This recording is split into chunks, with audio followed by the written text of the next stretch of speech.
자, 지난 시간에 이제 대칭키, 공개키 암호 알고리즘을 간단히 설명드렸었어요. 그래서 대칭키는 암호할 때 사용한 키하고 복호할 때 사용한 키가 같아요. 그래서 원격 있는 두 사용자가 대칭 암호 알고리즘 이용하려면 서로 똑같은 키를 가지고 있어야 됩니다. 그러면 서로 이 똑같은 키를 원격 있는 사용자가 어떻게 가질 것인가가 이제 문제가 되겠고, 그 문제를 보통은 또 공개키 가지고 해결을 합니다. 공개키는 암호할 때 사용한 키하고 복호할 때 사용한 키가 달라요. 그래서 각 사용자들은 두 개의 키를 가지고 있게 되는데, 하나를 공개키라고 그러고 또 다른 하나를 개인키라고 그럽니다. 그래서 개인키는 비밀스럽게 자기가 유지해야 되겠고, 공개키는 누구한테 주더라도 문제가 안 돼요. 그런데 우리가 어떤 사용자나 어떤 기관의 공개키를 받고 나서는 그 공개키가 실제 그 사용자의 또는 그 기관의 공개키인지를 확인을 해야 됩니다. 확인하지 않으면 엉뚱한 사람 걸 써서 피해를 볼 수가 있어요. 그래서 공개키가 어느 사용자의 공개키인지를 알 수 있도록 해주는, 우리가 현재 가장 널리 사용되는 방법은 인증서라는 거고, 여러분들도 인터넷 뱅킹 같은 거 할 때 이 인증서를 쓰고 있습니다. 그래서 우리는 현재 쓰는 것이 공인인증서고요. 공인인증서는 국가기관이 여러분들의 키가 여러분 것이라는 것을 전자적으로 암호 기술을 이용해서 보증해주는 그런 방법입니다. 그래서 인증서는 국제적인 표준이 있고요. 엑사 509 버전 3. 그래서 다양한 정보들을 전자 서명해가지고, 전자 서명을 하게 되면 이걸 만들 수 있는 사람은 이 키를 갖고 있는 사람만 만들 수 있어요. 그러니까 우리의 인증서는 누구만 만들 수 있어요? 금융결제원에서만 만들 수가 있어요. 막 은행에서 발급받았다 치면 금융결제원에서만 만들 수가 있고요. 그렇기 때문에 전자 서명이 되어 있으면 그 금융결제원에서만 만들 수가 있고, 또 이렇게 만들어진 이 정보를 수정할 수가 없게 됩니다. 금융결제원이 아니면 이 키를 이용해서 이 정보를 바꿔서 다시 서명값을 계산하기 전에는 이 안에 있는 내용을 바꿀 수는 없어요. 이 안에 있는 내용을 바꾸면은 이 서명값이 일치하지 않겠죠. 그래서 그렇게 되고, 여기에 들어가 있는 정보 중에 가장 중요한 정보가 김상진 누구 것이냐라는 정보가 되겠고, 내 공개키 값, 그리고 유효 기간, 뭐 이런 것들이 되겠습니다. 그래서 인증서가 있고, 근데 인증서를 사용하기 위해서는 여러 기관들이 필요로 해요. 여러 기관들이 존재를 해야 돼요. 그래서 그거를 통틀어서 우리가 PKI라 그래요. 공개키 기반 구조. 공개키 기반 구조. 그래서 전 세계적으로 우리나라만큼 공개키 기반 구조가 잘 갖춰져 있는 나라도 드물어요. 그리고 전 세계적으로 우리나라만큼 모든 사람들이 대부분 공인인증서를 갖고 있는 나라도 드물어요. 근데 그게 이제 사람들이 문제다라고 이제 얘기를 하는데, 저는 그거를 좀 좋은 방향으로 활용했으면 좋겠다는 게 제 개인적인 생각입니다. 저는 되게 진보적인 사람인데 공인인증서와 관련해서는 약간 공인인증서를 마음껏 활용할 수 있게끔 이미 이렇게 된 바에는 됐으니까, 그게 잘못된 거일 수도 있어요. 처음부터 너무 강요를 해가지고, 내가 은행을 쓰고 싶으면 내가 공인인증서를 발급받지 않고는 쓸 수 없게 만들어버렸어요. 그래서 그러다 보니까 웬만한 인터넷을 사용하는 모든 사용자들은 다 공인인증서를 갖고 있어요. 심지어 우리 아버님도, 거의 80대신 아버님도 공인인증서를 써가지고 이 PC에서, 핸드폰에서 인터넷 뱅킹을 하세요. 그러니까 그만큼 돼 있고, 그거를 우리가 적절히 보완해 여러 가지 용도로 활용하는 게 나는 좋다. 그걸 다시 없애고 뭐 이러자 뭐 이런 얘기도 있는데 어쨌든 그렇습니다. 그리고 이 인증서를 누구 거의 인증서를 받았을 때 그 인증서가 김상진 것인지 아닌지를 이제 확인을 해야 되는데 그 확인하는 절차는 크게 지난번에 말씀드렸듯이 4단계가 필요하고요. 근데 항상 이 4단계를 반복하는 것은 아니에요. 한번 내가 확인한 공개 키들은 보통 버리지 않고 그냥 가지고 있어요. 다음에 또 오면 내가 그걸 다시 확인하는 게 번거로우니까 4가지 과정을 축소하기 위해서, 확인하고 축소하기 위해서 내가 내 컴퓨터에 내가 자주 쓰는 인증서들은 그냥 보관을 하고 있습니다. 그래서 그때에는 원래 처음에는 서명도 확인해야 되고 사용 용도도 확인해야 되고 유효기간, 폐지 여부 다 확인해야 되는데 서명은 한번 확인이 되면 인증서가 바뀌지 않는 한 그 서명의 유효성은 계속 유효하겠죠. 그러니까 얘는 반복적으로 할 필요가 없는 거고요. 사용 용도도 내가 매번 그 인증서를 같은 용도로 사용한다 그러면 또다시 그 용도가 맞는지 확인할 필요는 없어요. 하지만 매번 쓸 때마다 이 2가지는 확인해야 됩니다. 유효 기간은 이제 계속 유효한 것인가는 확인해야 되겠고 그건 날짜만 보면 되는 거니까. 그 다음에 폐지 여부, 얘가 그 사이에 분실해가지고 신고를 해가지고 쓰지 못하게 해놓은 그런 인증서인지 아닌지를 확인을 해야 되는 거죠. 그래서 이 4단계를 항상 하는 건 아니고 2번과 4번은만 매번 해야 된다. 매번 해야 된다라는 거고요. 그리고 폐지와 관련돼서는 폐지 목록을 유지해가지고 그 목록을 확인한 사람한테 줘가지고 그 목록에 있으면 쓰지 못하게 하는 거고 그 목록에 없으면 써도 된다 이런 뜻이에요. 그래서 지난 시간에 끝에 말씀드렸듯이 우리가 이런 것들을 유지할 때 bad 리스트를 유지하는 경우가 있고 good 리스트를 유지하는 경우가 있는데 이거는 bad 리스트를 유지하는 방법입니다. 보통 bad 리스트를 유지하면은 축소돼요. 유지한 정보의 양이. good 리스트를 유지하면 많아요. 근데 good 리스트가 안전성이 더 높을 수도 있다 그래요. 아직 배드 리스트에 들어가야 되는데 안 들어간 애들이 있을 수 있어요. 뭐 그렇대요. 그래서 배드 리스트, 굿 리스트 뭐 이런 개념도 있고요. 그리고 이 폐지 목록은 계속적으로 기하급수로 계속 증가되는 것은 아니다. 왜? 여기에 뭐만 유지해요? 유효기간이 아직 유효하지만 폐지된 것들만 유지하는 거죠. 그럼 여기에 유지되다가도 이 인증서의 유효기간이 지나면 폐지 목록에서 빠져요. 자동적으로. 유효기간이 지난 거는 어차피 사용 안 해요. 그러니까 우리가 문제되는 건 유효기간이 남았지만 폐지된 거. 그들만 있으면 돼요. 그래서 그런 것들을 우리가 에이징, 어떤 DB의 에이징 테크닉이라 그러고 여러분들도 어떤 데이터를 관리하거나 DB를 만들 때 거기에 데이터들이 언제 저장되고 또 그 데이터들이 언제 제거되는지 백업돼야 되는지 이런 것들도 여러분들이 뭐 DB를 설계하거나 웹사이트를 만들 때도 다 생각을 하셔야 되는 부분들이에요. 그 다음에 우리나라의 그 국내 인증 체계는 이렇게 구성이 되어 있어요. 또 바뀌었을지도 모르는데 이게 정부 바뀔 때마다 이 기관 이름들이 바뀌어요. 이름들이 바뀌어서 지금이 안행부인가? 모르겠어요. 하여튼 너무 바뀌어. 근데 어쨌든 정부 기관들이 너무 수시로 바뀌는데 얘 이름은 정말 자주 바뀌어요. 행안부 했다, 안행부 했다, 뭐 바뀌는데 얘네들은 크게 안 변해요. 그래서 2가지로 나누어진다. 이 이름 자체보다는 어떤 정부의 부서, 큰 부서가 있어요. 뭐 정보통신부, 정보통신부 없죠 지금.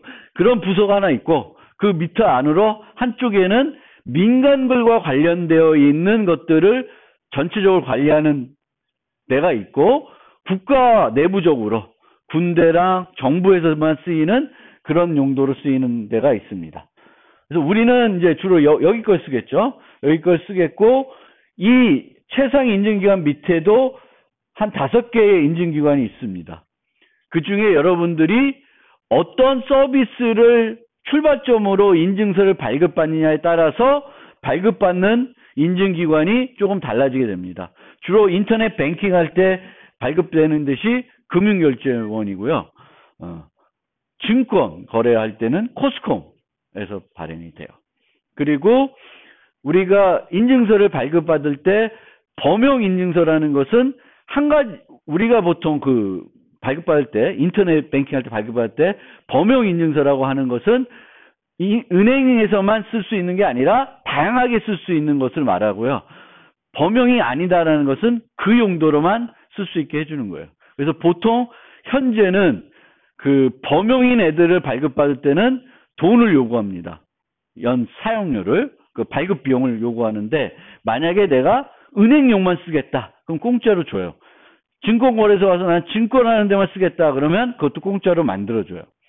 근데 범용을 나는 쓰겠다, 증권도 하면서 다른 데도 내가 이거를 쓰겠다 그러면 또 돈을 지급하고 발급받아야 됩니다. 한 5,000원인가 그렇게 돼요. 1년마다 발급받게 되겠습니다. 그러면은 이게 여기까지는 트리 형태로 구성되어 있어요. 그럼 제가 여기 있는 거예요. 그럼 저는 금융결제원이 김상지다라는 걸 보증해 주는 거예요. 그러면 금융결제원은, 얘가 금융결제원이라는 건 누가 보증해 줘요? 여기서 해줘요. 민간 최상위기관인 루트CA, 인터넷진흥원에서 해줍니다. 이 위는 뭐 아니에요. 얘는 인증기관은 아니고 얘 두 개를 통솔하는 기관이다라는 거예요. 그럼 얘는 누가 보증해줘? 웃긴 얘기인데 얘는 자기 자신이 자기 거라고 주장을 합니다. 되게 아이러니해요. 왜냐하면 트리 형태로 가다 보면 항상 트리 꼭대기에 뭐가 있어요? 루트가 있죠. 그럼 루트 거는 누가 보증을 해줘? 하나님이? 안 되잖아. 그러니까 본인들이 나는 이거 내 거다라고 본인이 자체 인증을 해버려요. 되게 허술하죠. 허술한 것 같은데 어쨌든 그래요. 이게 논리적으로 그렇게밖에 안 돼요. 그리고 얘도 동급이에요. 그럼 서로 인증을 해줘요. 서로 인증을 해줘야 여기 있는 애를 이쪽에서 확인할 수가 있습니다.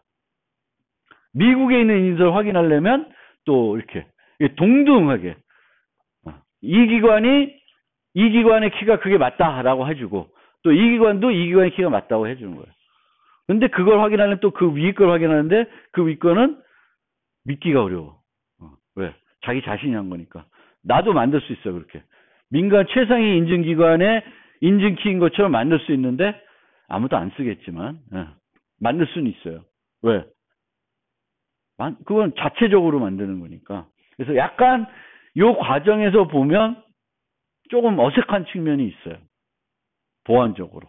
그 부분이 문제가 될까 안 될까 궁금하신 분은 이쪽으로 한번 더 살펴보시는데 어쨌든 이렇게 나의 위가 나를 보증하고 위가 또 보증하는 형태가 되는데 올라가다 보면 맨 꼭대기에는 걔를 보증해 줄 수 있는 곳이 없다. 없으니까 어떻게 하냐? 본인이 본인을 인증하는 그런 좀 웃기는 좀 논리적으로 좀 말이 안 되는 보안 방법을 쓰고 있습니다. 그래서 최상위 인증기관이라고 그래요. 그리고 동등관계인에는 상호 인증을 합니다. 그래서 아까도 말했듯이 우리가 인증서를 쓰려고 그러면은 공개키 기반 구조가 잘 만들어져야 있어야 돼요. 우리나라만큼 잘 돼 있는 데가 드물어요. 우리는 인증서를 많이 쓰고 있죠. 여러 가지 용도로. 뭐 공인인증서 관련해서도 요번에 대통령이 되면서 뭐 이거 없애겠다기보다는 뭐 문제점을 해결하겠다 뭐 이런 식으로 얘기를 하고 있는데 모르겠어요. 저는 잘 이것과 관련해서는 제 개인적인 입장은 이미 퍼져 있으니까 이 공인인증서를 좀 다양하게 활용해 봤으면 좋겠고, 또 너무 어떤 특정 서비스 쓸 때 공인인증서를 꼭 있어야지만 쓸 수 있게끔 하는 것은 조금 잘못된 거지만, 우리가 갖고 있는 공인인증서를 좀 슬기롭게 해결하면 여러 가지 서비스를 안전하게 제공해 줄 수는 있는 거예요. 그래서 그런 면에서 아예 우리 이제 공인인증서 다 버리고 딴 거 합시다. 그거보다는 이미 공인인증서들을 갖고 있으니까 이 인증서들을 어떻게 좀 효과적으로 또 불편하지 않게 사용할 수 있게끔 해줄 필요가 있습니다. 또 우리가 공인인증서를 쓰는 거에 있어서 가장 문제가 됐던 게 뭐냐면, 공인인증서 자체보다도 뭐였어요? 액티브엑스입니다. 이 주범이 액티브엑스예요. 액티브엑스가 왜 필요하냐? 공인인증서는 어디에 머물러 있냐면 PC에 머물러 있어요. 또는 USB에. 근데 원래 브라우저들은 PC나 USB에 있는 데이터를 접근할 수 없어야 돼. 일반적으로. 왜냐면 브라우저가 거기 마구 접근하다 보면 악성 소프트웨어들이 얘네들을 해코지하죠. 우리 시스템에 바이러스 심고 막 이러잖아요. 그래서 못하게 돼 있어요. 그걸 일반적으로 못하니까 그걸 할 수 있는 것들이 대표적인 게 마이크로소프트가 만든 건지 모르겠는데 그게 뭐야? 액티브엑스예요. 액티브엑스는 내 컴퓨터에 들어와서 코드가 실행되는데 내 파일 시스템을 지 맘대로 쓰는 거야. 그리고 내가 허락을 했대.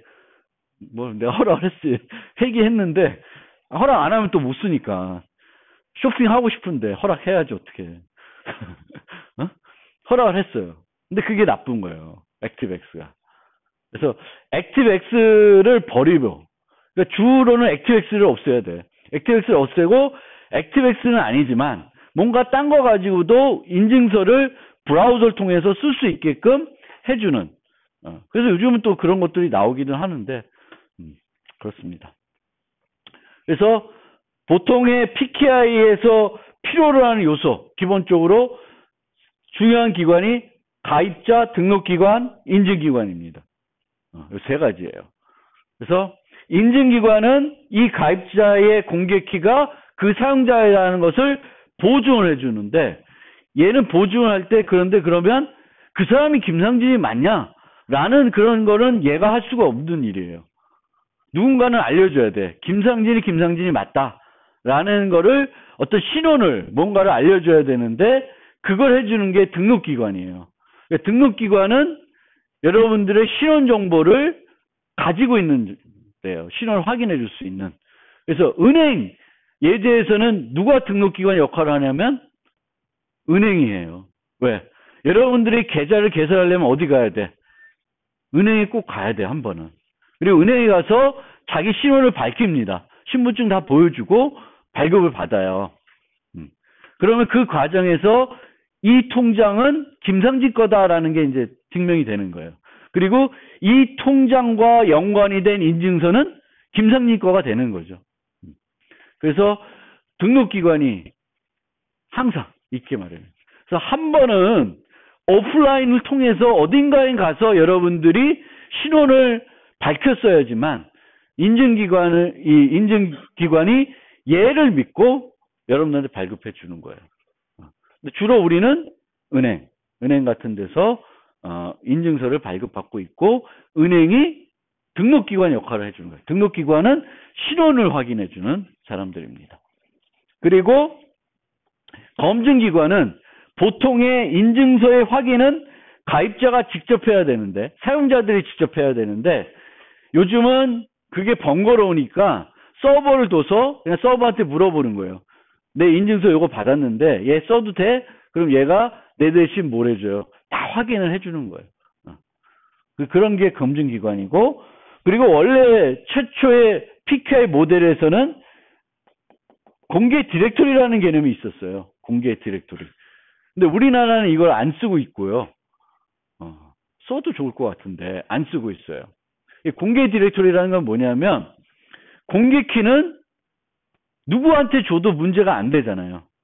그럼 여러분들이 만약에 저한테 메시지를 암호해서 주고 싶어요. 이메일을 메시지 암호해 주고 싶어요.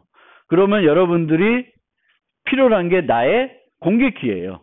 그럼 나의 공개키를 어떻게 달라 그래요? 저한테 또 달라고 해야 돼요.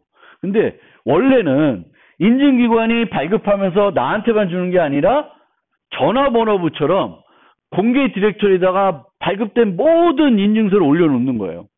그러면 우리는 여러분한테 물어보지 않아도 돼. 여기다 물어봐서 김상진 거를 달라 그러면 주는 거예요. 그럼 내가 그걸 받아서 김상진한테 암호에서 줄 수가 있는 거예요. 데이터들을. 공개 디렉토리라는 개념인데 실제 현장에서는 어느 나라에서도 쓰고 있지는 않는 것 같아요. 왜냐하면 그럴 응용들이 그렇게 많지는 않다. 이렇게 그걸 활용을 안 하고 있는 거죠. 우리가 인증서 써봤자 인터넷 뱅킹 할 때 민원24 홈쇼핑도 이제 없어지지 거의. 그렇죠? 그래서 이렇게 됩니다. 그래서 공개키 기반 구조. 그래서 우리가 사용하는 공개키 시스템은 기본적으로 특히 여러분들이 현재 인터넷 뱅킹하면서 쓰는 인증서는 공인인증서고 인증서를 통해서 그 공개키가 누구의 공개키인지를 확인하는 그런 절차를 거치게 됩니다. 그러면 공개키 방식에는 인증서를 쓰는 것 말고는 방법이 없냐? 방법이 있습니다. 한 두 가지가 있는데 그 두 가지도 다 문제점이 있어서 공식적으로는 인증서를 쓰는 게 유일한 대안이에요. 그런데 여기서 이제 얘를 소개하는 것은 이런 대안도 연구가 됐고 연구가 됐었다. 그리고 고민을 하고 있다. 이 정도로 여러분들이 좀 생각해 주시면 좋겠어요. 그래서 인증서라는 게 아주 복잡한 기관들이 필요하고 법률도 마련해야 되겠고 뭐 그렇습니다. 그러니까 이게 잘 돌아가려면은 전산적으로 시스템이 잘 갖춰져야 되지만 이것에 어떤 문제가 일어났을 때 법적인 책임들을 물을 수 있게끔 법률도 또 잘 정비가 되어 있어야 돼요. 그래서 그런 문제가 있는데 그럼 인증서 없이 공개키를 한번 써보자 라고 해서 생각해낸 게 신원 기반 공개키 시스템입니다. 신원 기반. 그래서 1984년도에 아주 유명한 암호학자인 샤미르라는 사람이 제안을 했어요. 제안을 했는데 야 그런 아이디어도 있구나. 그렇지만 문제가 워낙 많아서 별로 관심을 많이 갖지 않았는데 2001년도에 또 이 사람들도 암호적으로 되게 유명한 사람인데 뭐 이런 수학적인 개념을 이용해서 새로운 신원 기반 시스템을 제안했어요. 그랬더니 딱 사람들이 달려들어서 연구를 활발히 한 3, 4년 했어요. 저를 포함해서. 그랬더니 여전히 근본적인 문제는 해결이 안 되구나. 그래서 지금은 크게 이렇게 대안으로 활용되지는 않고 있습니다. 근데 아이디어는 뭐냐? 아이디어는 기본 생각은 전자우편 주소나 주민등록번호처럼 사용자에 잘 알려진 독특한 정보로부터 공개키를 생성하는 거예요. 공개키를 원래 랜덤하게 생성을 하고 그것에 대응되는 개인키를 만들고 공개키를 인증기관에 줘서 내 거 다 보증해 줘. 이런 식이 아니라 공개키를 어떻게 만드냐면은 내 신원정보를 이용해서 만들어요.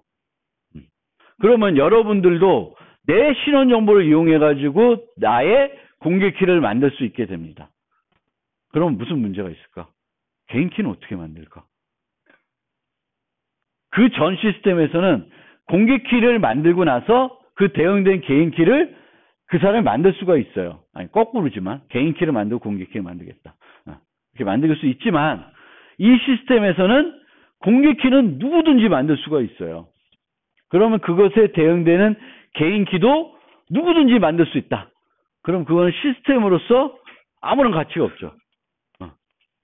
그래서 공개키는 누구든지 만들 수 있도록 해줬는데 개인키까지 누구든지 만들 수 있도록 하면은 이거는 의미 없는 시스템이에요. 안전성이 하나도 없는 시스템이에요. 그래서 어떻게 했냐면은 나오냐? PKG라고 하는 신뢰기간을 둬서 그 신뢰 기관이 뭘 만들게끔 했어요? 개인 키를 만들어주게끔 했어요. 자, 공개 키는 아무나 만들 수 있어요. 그렇지만 그것에 대응된 개인 키는 아무나 못 만들게 하고 신뢰 기관만 만들 수 있게 했습니다. 그럼 이제는 좀 쓸 수 있을 것 같아. 기존의 인증서에 비해서 장점은 뭘까요? 여러분은 기존 방식에서는 내 공개키, 김상진의 공개키, 교수님의 공개키가 필요로 하면 그 공개키를 달라 그래야 돼요. 그럼 내가 줘요. 그러면 그게 또 제대로 된 공개키 있는지를 아까 복잡한 절차를 거쳐서 확인을 해야 됩니다. 번거롭죠. 근데 신용기반 시스템은 어떻게 하면 돼? 김상진 교수님의 공개키가 필요하면 여러분은 이메일을 쓴다 그러면 제 이메일만 알면 그 이메일을 그냥 알고리즘에 넣으면 뭐가 뽕 나와. 공개키가 나와요.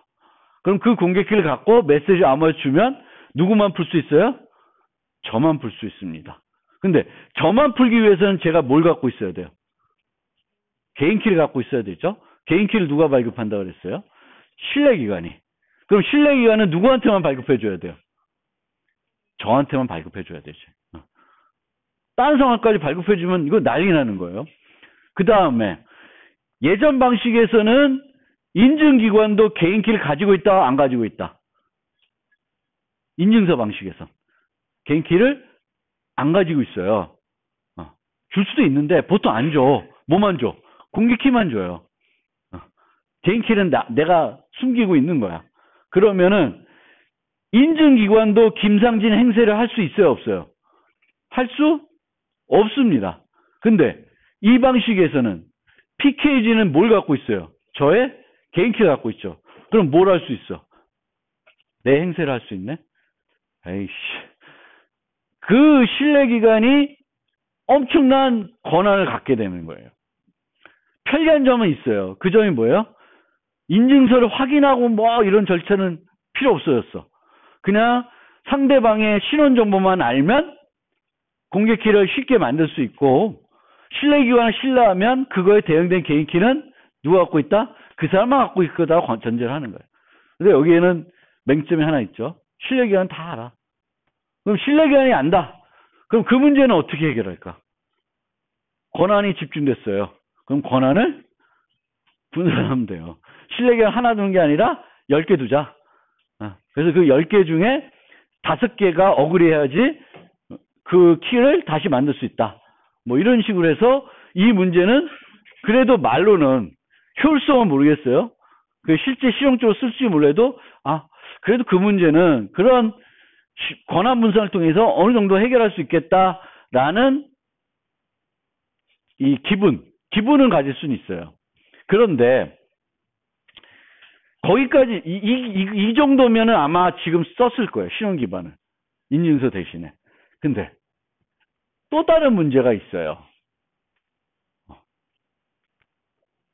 공개키를 뭐로부터 생성한다?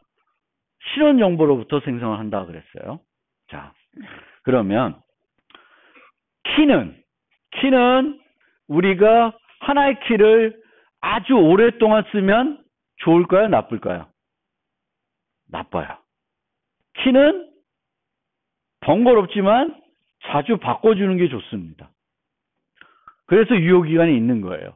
1년 동안 쓰고는 키를 새롭게 바꿔라. 날짜만 바꾸는 경우가 있어요. 유효기간만 늘리는 경우가 있어요. 그러지 마시고 보시고 이제는 좀 알았으니까 키도 바꿔요. 가격 차이 안 날 거예요. 키도 바꿔요.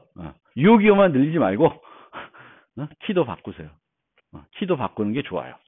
그러면 신원 기반 시스템에서도 공개키는 이게 F라는 함수예요. 여기에 요 메일 주소를 넣어서 공개키가 뽕 나온다고 칩시다. 그러면 그리고 이거에 대한 개인키는 누가 만들 수 있어요? PKD가 만들 수 있는데 그 함수가 G라고 합시다. 그럼 그 G 하나 함수에는 공개키가 들어갈 거예요. 근데 공개키만 들어가면 누구든지 할 수 있겠지. G는 공개가 될 테니까. 그러면 여기에 뭐 어떤 비밀 값이 하나 들어갈 거예요. 이 비밀은 누구만 알아? PKG만 아는 거예요. 그럼 이렇게가 이제 개인 키가 나와요. 이게 이제 실현 기반 시스템의 아주 추상적인 형태인데, 원래 들어간 수학 함수는 좀 복잡하겠지만 기본적으로 이렇게 돼요. 그런데 내가 공개키를 쓰다가 공개키를 좀 바꾸고 싶어. 너무 오래 쓴 것 같아. 아니면 개인 키를 내가 알고 있었는데 누가 칼을 들이밀어서 불가피하게 줬어. 내 개인 키를. 그러면 바꿔야 되잖아요. 바꾸려면 어떻게? 뭘 바꿔야 되나? 여기서 보면 요걸 바꾸면 바뀌겠죠. 요걸 안 바꿔도 요걸 바꾸면 돼요. 그렇죠? 두 가지 방법이 있어요. 얘를 바꾸면 공개키가 바뀔 테고, 여기 공개키가 바뀌면 개인키가 다른 개인키가 나오겠죠. 그래서 공개키를 바꾸려면 근데 실현 정보를 바꿔야 돼. 아니면은 얘를 유지하는데 유지하고 개인키를 바꾸려면 뭘 바꿔야 돼? S를 바꿔야 돼. PKG의 키를. 둘 다 근데 안 돼요.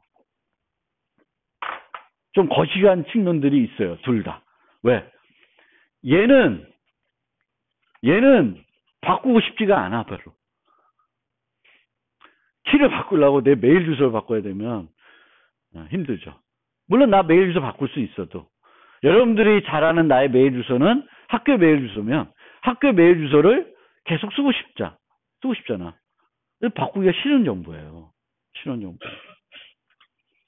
얘는 바꾸면 내 것만 바꿔야 되는 게 아니라 이 CSS는 모든 사용자 거를 다 바꿔줘야 돼요. 왜? 이 S라는 게 그런 의미를 갖고 있어요. 그것도 가능하지 않지. 내 키를 바꾼다고 해서 전 세계에 있는 몇만 명의 키를 다 바꿔야 돼. 안 되지. 그런 시스템 쓸 수 있어요? 못 쓴다는 거예요. 그래서 실현 기반 시스템은 PKG가 막강한 권한을 갖는다는 것도 문제지만 그건 그래도 어느 정도 해결할 수 있을 것 같아. 권한 분산이라는 걸 통해서. 근데 이 문제는 해결이 안 되는 거예요. 해결이 안 돼. 해결이 안 돼. 그리고 여기서 한 가지, 신원 정보는 사용자마다 같으면 될까, 안 될까? 안 되죠. 달라야 되죠. 다른데, 주민번호, 패스포드 번호, 다르겠지. 그거 좋을까? 그건 안 좋아요. 왜? 상대방이 몰라. 상대방한테도 쉽게 공유할 수 있는, 내 지인들과 쉽게 공유할 수 있는 나만의 정보여야 돼. 그럼 뭐가 제일 좋으냐면, 주민번호. 그리고 또 뭐가 있죠? 핸드폰 번호. 이 정도. 핸드폰 번호도 뭐 전 세계적으로 알리는 건 아니고 내랑 친한 사람들은 내 핸드폰 번호 알 거 아니에요. 그럼 내 핸드폰 번호는 내 거지. 그렇지? 똑같은 번호를 또 쓰는 사람 없었지. 내가 바꾸지 않는 한. 그래요. 근데 그런 정보들은 그런 정보의 특성을 가지고 있어야 되고. 그러니까 독특하다고 가지고 또 다 되는 건 아니에요. 신원 정보의 장점은 상대방이 나의 지인이고 나를 잘 알면 별도의 어떤 노력 없이 쉽게 뭘 생성할 수 있다? 공개키를 생성할다는 게 장점인데 여기에 엄한 걸 쓰기 시작하면은 그런 장점이 하나도 없어요. 물어봐야지. 교수님 실현 정보로 뭘 쓰세요?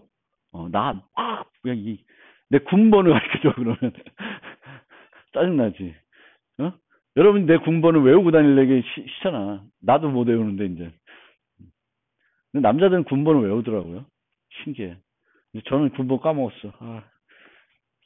학번은 기억나. 여러분들도 여러분 군번을 몇 살까지 기억하는지 한번 해보세요.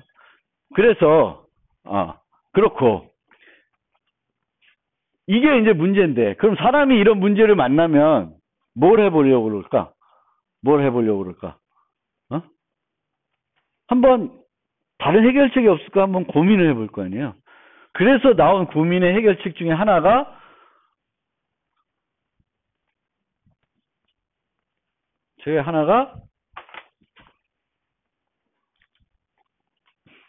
여기다가 실현 정보만 넣지 말고 하나를 더 넣는 거예요. 바꿀 수 있는 동적 정보. 그러면 얘는 뭘 하겠다는 거예요? 나중에 키를 바꿀 때 뭐만 바꾸겠다는 거예요? 요 정보만 바꾸겠다는 거예요. 그런데 이제 이 정보를 넣으면은 여러분은 내 공개 키를 생성하려면 뭐도 알아야 돼. 메일도 알아야 되지만 뭐도 알아야 돼요. 이것도 알아야 되지. 그게 그거지 뭐. 어? 별로 도움이 안 돼요. 그래서 그럼 이렇게 하면 되잖아. 이 동적 정보인데 사람들이 알기 쉽게 고정하자. 고정하자는 게 예를 들면 2018년 1월 1일 이런 정보를 들어가요. 그러면 다음번에는 한 달 뒤에는 2018년 2월 1일이라는 값이 들어가는 거예요.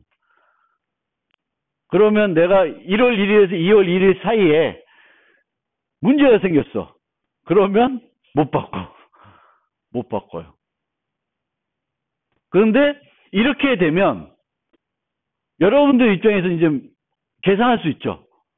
지금 현재가 2018년도 1월이야. 그러면 공개 키는 교수님의 메일 주소 플러스 그 달에 1월 1일 정보를 넣으면은 되는다는 거예요. 그래서 얘를 좀 이렇게 해자. 이것까지가 끼키야 나오게 이것까지예요. 저런 것까지 아이디어 내면서 논문 쓰니까 거시기해요. 완전한 해결책은 아니거든요. 그래도 사람들은 노력해요. 뭔가 문제가 있으면 그 문제를 어떻게든 좀 극복해 보고자 이런 생각 저런 생각을 하게 됩니다. 근데 여전히 이 실원 정보 시스템이라는 거는 한계가 있어요. 이 한계가 있고 오히려 이제 비트코인처럼 아예 인증서를 안 쓰는 거예요. 인증서를 안 써도 되게끔 하는 응용을 만드는 거예요. 거기서는 이 키가 김상진 키라는 거를 알면 원래 안 돼. 비트코인에서. 그치? 알면 안 돼요. 비트코인에서. 그냥 그 키를 갖고 있는 사람이 50 비트코인 갖고 있다는 것만 알면 돼. 그게 누구인지 알 필요가 없어요. 그래서 그런 식으로 우리가 이제 그런 응용들도 있어요. 그러니까 인증서를 아예 안 쓰고 그냥 공개 키를 쓰는 거예요. 그러면 우리가 공개 키에 그런 문제점이 있을 것 같은데 거기서는 그런 문제점들이 문제가 안 되겠죠. 그러니까 예를 들면 비트코인에서 내 주소, 내 공개 키 값을 다른 걸로 바꿔친다. 그래가지고 어떤 다른 사람이 이득을 볼 수 있다. 그러면은 인증서가 필요하겠죠. 근데 그런 게 없어요. 비트코인에서. 나중에 설명드리겠지만. 그렇습니다.